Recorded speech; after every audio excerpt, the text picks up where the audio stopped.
At Slam, we get to work with some of the best car wash operators in the country, and as you can imagine, we're constantly learning from our clients. In this episode, I want to share some cool ideas that I've been seeing working with clients on site. Just some neat solutions to what I think are common challenges to many of us in the industry. Hey guys, I'm Mike Berlin from Slam Car Wash Marketing, bringing you some new ideas to consider when marketing your car wash. It's the Slam 6, and this episode, just 6 ideas that I have discovered on the road working with car wash operators. All right, let's get started with number 1 is crew development. The best operators in the country put a ton of effort into developing their team. Sometimes I kind of joke with customers and say, look, Chick-fil-A did not hire a bunch of kids and brainwash them into the Chick-fil-A way. They attract those types of people to work there based on their brand. Recently, I was on a shoot with a client down in Alabama. They had a whole wall devoted to personal development, a whole library of books to encourage their team towards self-improvement and development. It was inspiring to see their crew thinking big and working on themselves to be better. It made an impact on me because I had not seen that level of intention put towards developing young professionals. The operators that have been successful for a long time put a lot of focus on developing their people. All right, number 2 is sales psychology. I was talking with a client about staffing the pay station lanes to help sell memberships. We got on the topic of extroverts versus introverts. Well, my wife always would rather go to the bank ATM versus go talk to a person at the teller window. She's an introvert. She'd rather not talk with somebody and rather just use the pay station at a car wash and do it herself. While my brother, total opposite. He's a classic extrovert. And if there's a lane staffed with a person and one lane that's unstaffed, he's gonna drive to the person every time so that he can engage with someone face to face. This client I was talking to said they always like to staff one pay station lane and leave one pretty much unstaffed. That way, everyone can select their own comfort level. Introverts go to the pay station, extroverts drive to the person where it's staffed. What I took away from this conversation was to always be thinking about customer experience and think about ways to make your customers more comfortable. All right, number 3 is customer service in the vacuum area. As you can imagine, we talk a lot with clients about selling unlimited plans. I've got a client in North Carolina and he's a big believer in customer service in the vacuum area. He's even got a kind of a program where as you pull around out of the tunnel into the vacuum area, he's probably got a crew standing there at the back of your car with a towel just to say hello and maybe touch up some water droplets on the back glass.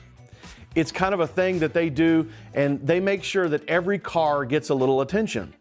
So as I was talking to him, I asked him, hey, look, aren't you worried to establish this expectation with customers that now we're gonna staff and wipe down the back of every car? And he said, you know, really what I'm trying to do is just make sure that the employee is within about 6 to 10 feet from every customer to kind of put them in a situation where they can engage and encourage an interaction there. He just wants to be close enough to say hello with that customer and check on them. He says it helps them with reviews, it helps them with member retention, and it helps keep their culture of customer service. All right, number 4 is conversion rate. You'd be surprised how many operators I talk with that really don't track their sales conversion rate. I'm talking about retail non-member cars. So out of every 100 non-members that come through that gate, how many of those people are we able to sign up into the unlimited plan?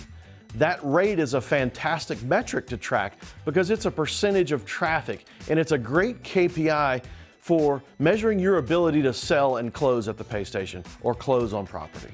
With Sonny's Controls, there's an easy report. Couple clicks away, you can see what that conversion rate is. Our clients that are really growing their memberships fast are tracking that conversion rate. They're setting goals with the team, they're putting it on a scoreboard in the break room, and they're talking about it daily and celebrating those metrics, that one metric each week with prizes.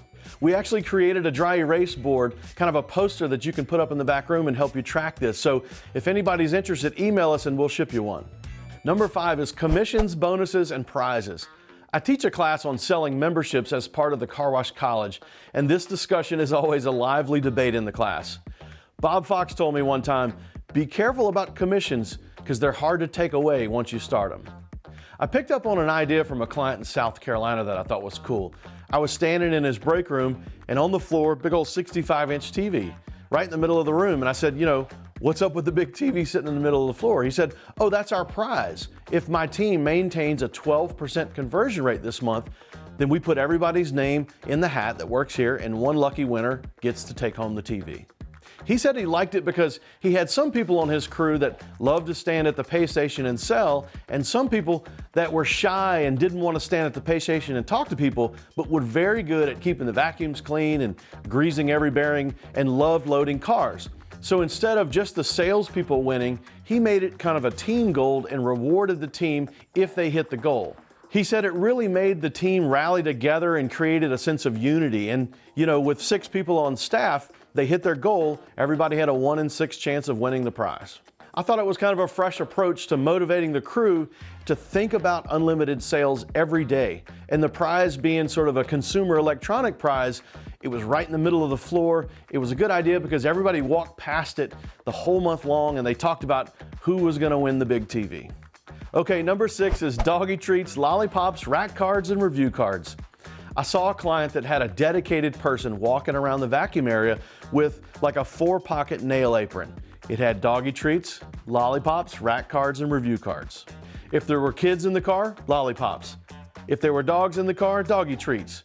If the attendant said, hey, thanks for coming in today, are you a member? And they said, yes. Oh, great. Hey, look, we really appreciate your business. Here's a review card. Would you mind take 2 seconds, scan it, and give us a review? If they said they weren't a member, he had a rack card. Hey, did you realize if you come more than once a month, you'd save by joining the unlimited plan? He also said that person was armed with a mobile POS tablet and had a better conversion rate than someone standing at the pay station because they were walking around helping and not selling. And anytime you can create a positive touch point with the customer, it means they're going to come back to you versus the car wash down the street. All right, that's your Slam 6. I just wanted to share some ideas that I've picked up this year working with operators on the road. All we do at Slam is help people grow their car wash business. If you need or want some advice, call us or send us an email. We're here to make car washing easy. And lastly, if you like this video, click subscribe, follow us on Facebook, and we'll keep sending you fresh ideas on car wash marketing. Thanks for watching. Now go get slammed.